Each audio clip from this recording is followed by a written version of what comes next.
Ya, kembali lagi di Newsroom pemirsa, kami masih membahas impor daging tidak lagi perlu label halal. Pak Iksan, pertanyaan sebelum jeda tadi, apakah produk industri halal ini akan terancam dengan peraturan ini atau tidak? Tentu saja tidak, karena daging ini kan sebagian dari kebutuhan masyarakat ya. Dan tadi apa yang disampaikan oleh rekan saya sebelah ini, anggota DPR yang terhormat, bahwa memang halal sekarang ini sudah menjadi isu global ya, sudah menjadi mondial, artinya semua memerlukan. Jadi bukan hanya umat Islam, tetapi juga umat-umat lain juga memerlukan atas produk halal itu. Jadi sudah menjadi lifestyle, ya, jadi gaya hidup tren masa kini, sehingga kebutuhan akan yang halal itu seharusnya juga ditangkap oleh pemerintah Brazil. Nah, ini yang sebagai modal harusnya oleh pemerintah Indonesia sebagai lobby, bahwa kita masuk dalam sistem namanya culture. Ya kan, atau tradisi, bahwa memang kita tuh mengkonsumsi barang halal sudah menjadikan kebutuhan, kalau nggak mau kontak dengan religius ya, karena di dalam persoalan WTO tidak ada pembicaraan mengenai religius ya, masuk dalam pembahasan di dalam konteks panel. Tetapi kita masuk kepada tadi culture, bahwa masyarakat Indonesia ini sudah punya culture halal lifestyle. Anda harus dukung. Ini kemauan bangsa-bangsa di dunia. Saya kira masuk dari sana poinnya. Dan satu hal lagi, di dalam negeri saya setuju bahwa saatnya konsolidasi untuk peternakan di Indonesia, terutama unggas, karena kita sekarang ini sudah dicengkram oleh dua kekuatan besar, Caron dan Konfit, ya kan? Dua-duanya menguasai ini, dari mulai DOC sampai jadi ya 40 hari sampai di pasar.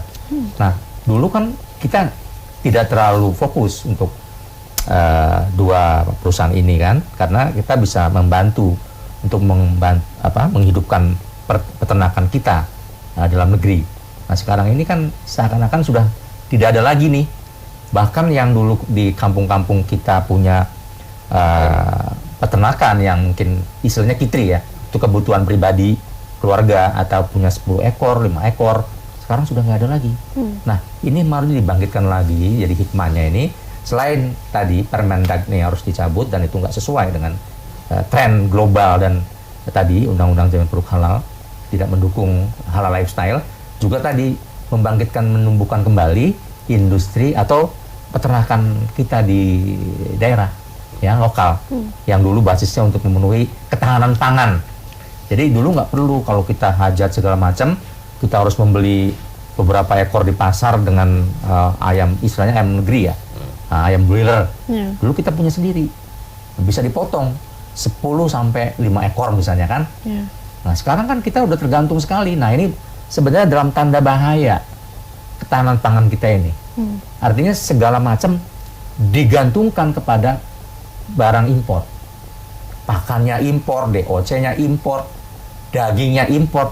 Nah, kalau negara pengimpor nantinya kayak Brazil, bisa mendikte kita, bahaya ketahanan pangan kita. Tapi menurut Pak Iksan, peraturan ini akan tetap dilanjutkan atau tidak? Oh tidak, pasti harus tidak.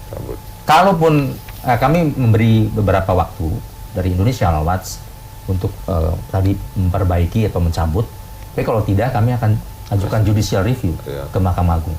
Karena ini jelas-jelas bertentangan dengan undang-undang dan undang-undang dasar 45 bahkan. Dan semangat publik ya, yang hari ini menginginkan tentang halal lifestyle tadi, kebutuhan akan produk halal. Dan itu kewajiban negara melindungi hak-hak warga negaranya. Gitu. Pak Iksan, ada pesan untuk masyarakat mungkin terkait peraturan ini dan sekaligus closing statement?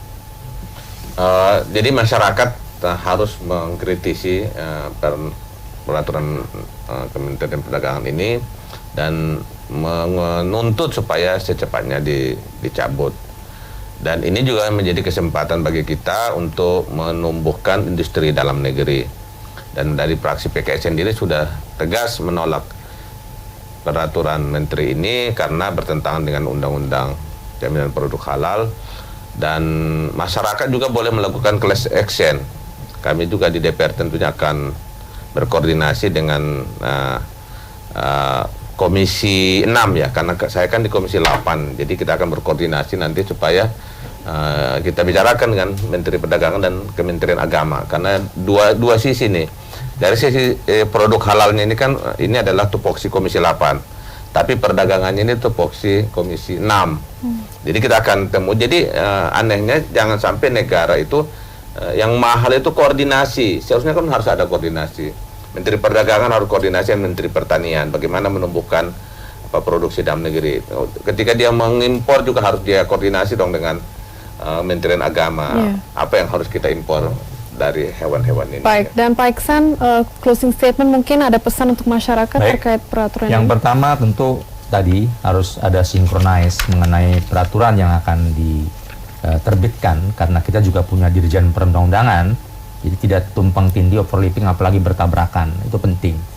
Terus yang kedua, saya punya DPR, ya saya kira untuk men-challenge ini jangan diserahkan ke masyarakat juga Pak Iskar. Jadi sebelum masyarakat melakukan reaksi atas ini, DPR saya kira sudah harus memanggil misalnya Pak Enggar, ya ditanyakan ini kenapa bisa terbit PP seperti ini. Ini nggak layak, ya kan? Tidak layak, tidak capable sebagai norma aturan. Yang ketiga, kalau memang jalan semuanya juga buntu, ya apa boleh buat. Kami tentu akan melakukan hak-hak publik, dan Indonesia Rawat sebagai lembaga yang memang concern untuk melakukan itu, tentu kami akan melakukan judicial review ke Mahkamah Agung. Baik, terima kasih Pak Iskan, terima kasih Pak Iksan atas perbincangan hari ini. Pemirsa, sejumlah informasi menarik dari mancanegara akan kami hadirkan, di antaranya sensasi menikmati chicken adobo, kuliner khas Filipina. Tetaplah di Newsroom pemirsa, jangan kemana-mana.